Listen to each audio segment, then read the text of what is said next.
Surely you've heard about all the recession talk, right? Now this recession, this change in the market is meant to enable us to make millions or generational wealth, if you like. But the problem is no one's telling you what to actually do, what to invest in, why to invest in that, when to invest in that. They're just saying the basics of save money, invest in assets when they're at their cheapest, and then hold and become a millionaire in the future. So I'm going to run you through my very, very basic recession plan and go through all the nitty-gritty details of what I'm investing in and why, and the whole process of what I've been doing for the last kind of 5 months of my life preparing for the whole thing. And don't get me wrong, this is not financial advice at all, and the majority of what I'm doing is based on past recessions and stuff like this, because all we can do as investors is base what we're doing now off past projections. So here's exactly what I'm doing that you can feel free to steal too. So the first thing to note is that the recession is actually the rebalancing of wealth, right? Well, that's the phrase that has been coined. But to take full advantage of the recession, you have to invest in hard assets when they're at their lowest price. Now the problem is that we don't know when the hard assets will be at their lowest prices because no one can predict the future. And when I say hard assets, I mean things like stocks, crypto, even real estate, property in this case.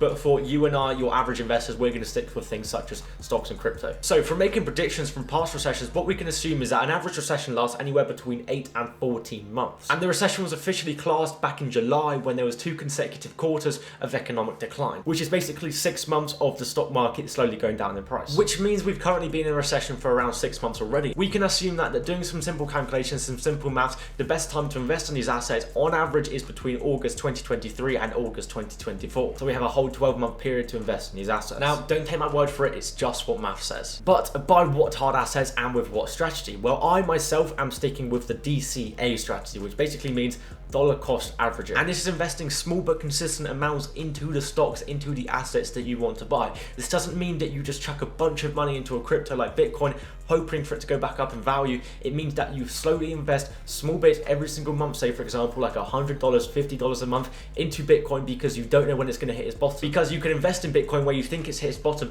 and then it goes down more and you haven't made the returns that you could have possibly made. So DCAing, dollar cost averaging, means that you're spreading out your risk as much as possible, which therefore produces you a better chance of getting a higher return on investment. So what we know so far is to invest in these hard assets between August 2023 and August 2024 by putting small but consistent amounts into them. So putting in small but consistent bits into hard assets such as stocks, cryptos, but which ones exactly? Well, I'm not going to tell you invest in this crypto because, as we all know from the current crypto market, it is on its head. Especially with the news of FTX and bits and bobs like this, it is very, very unpredictable at the moment, and that's where DCA comes in value. But if you're going to invest in crypto, invest in blue chip cryptos. Invest in cryptos with a purpose, with a resource. Not the ones that are pushing some particular dog project or anything like that, the ones with utility behind them, such as Ethereum and the actual real world value that it has. Or Bitcoin, for example, you know, the founding father. But any cryptos that you think, I can see this crypto working in the future because of the utility that it actually has, that would be a good crypto to invest into. And the same thing with stocks, right? You can invest in stocks and you can invest in any stock that you want, but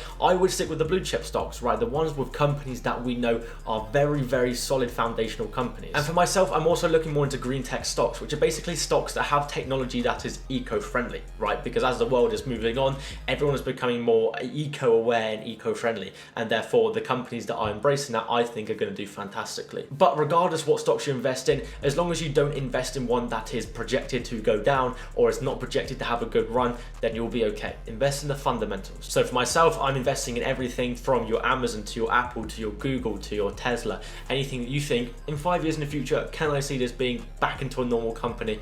Yes. Then invest in that. That's what I'm doing myself. So what we know so far is that you have to invest in hard assets when they're at their lowest price. We don't know when this is, but we have a time period of where we can assume it will be at its lowest between August 2023 and August 2024. The assets to invest into, I'm sticking with stocks and cryptos and the fundamentals, things like Bitcoin, Ethereum, Amazon, Apple, Google. And depending on your risk tolerance, you can also invest in the more risky things that have a higher projected return, but also risk. And then the final problem for most people comes with cash flow, right? You need cash flow to invest in these hard assets. That's kind of the fundamentals, because this is all fantastic, but it doesn't matter if you can't invest in these when they're at their lowest or DCA into them. And as I said, for the past 6-7 months, I've been putting these plans into action and building up my online business to basically supply me cash flow so that I can feed them into these assets. And I do an online business called Influencer Pooling, which is one you've probably never heard of if you haven't seen me before, but it's going fantastically. I'm teaching it a lot on my socials. You can find more videos, as you can see up there on the YouTube channel, and I'm also teaching on my TikTok and stuff like that. It's essentially a mix of SMMA and influencer marketing, but it's one that hasn't been done before. And it's a model that is primed for the market we're in. As soon as markets turn back on their feet, advertising expenses and budgets go up, which means more money can be pushed into this form of advertising, which we as an agency can take advantage of. It is going to make a lot of money. And so if you're interested in getting on that, check on the links in the bio. I'll have some resources there, some free, some paid, and you can choose what you wish. But this is your chance to understand how online business works and how to start building your cash flow. Because if the August 2023 to August 2024 does tell any sort of hold any sort of truth in it, it means that our window to invest in something is slowly closing. And building a business isn't instant. It takes time to build up that cash flow.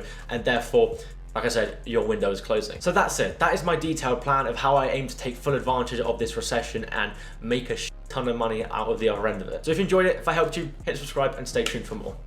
See ya.